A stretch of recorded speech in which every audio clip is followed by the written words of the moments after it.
Tonight, this picture of a horse laying on his side, sparking a new debate over those horse-drawn carriage rides in St. Augustine. Though we've learned it's not what it seems, it does have some asking if the horses are being treated properly. Our Juliet Dreyer tracked down all the major players in this story and tells us what happened before the photos were taken and how the horses are doing now. Basically, it happened right over here. Julian Sandoval says it was about 9 p.m. Sunday when he saw flashing lights on Avenida Menendez. He ran outside and snapped these photos, later uploading them to Facebook. I was not talking about the owners. I was not talking about any animal abuse.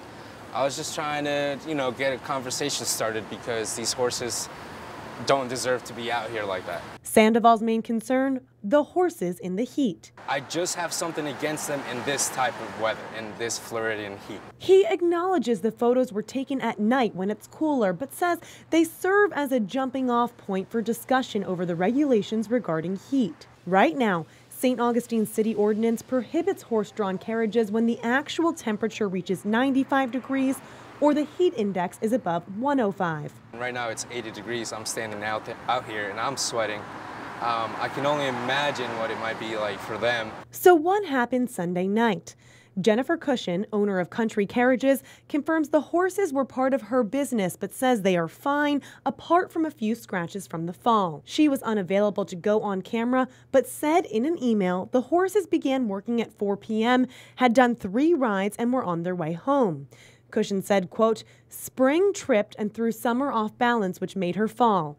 We held them down until we could unhook them so they could get up safely. Our vet was called to check them out to be sure everything is okay. Contrary to popular belief, we do not work our horses during the day through the hot times of the year.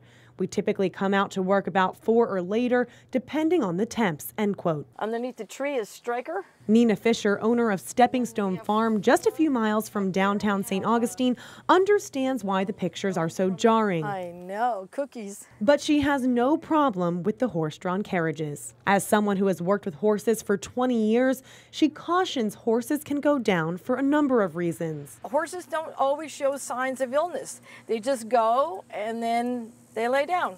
And then you find out there's a problem. And encourages people to call veterinarians or the carriage companies themselves to get more information if they're concerned. In St. Augustine, Juliet Dreyer, First Coast News on your side.